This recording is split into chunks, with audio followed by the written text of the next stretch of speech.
I'm going to show you how to wind a bobbin. This is called a spool of thread, and this is what you buy in the store.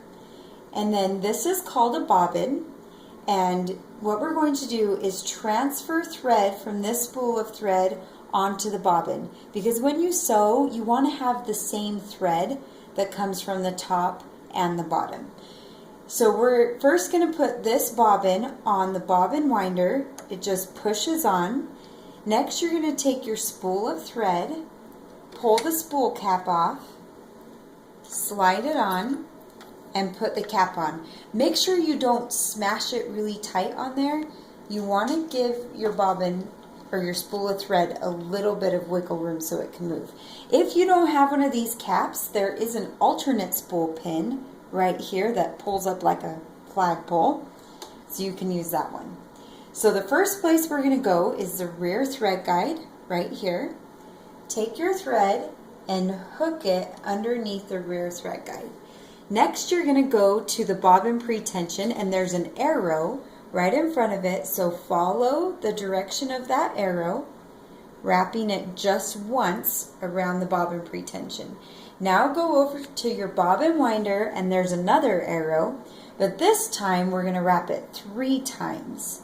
1, 2, 3.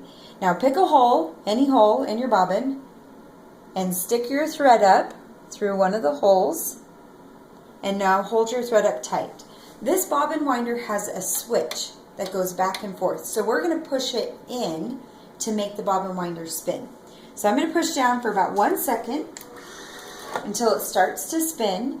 Then take a pair of scissors and cut it right down at the bottom, and then start spinning again right away. Make sure it goes on evenly. You can always use your fingers to guide it if it's not going on evenly, and it will stop on its own.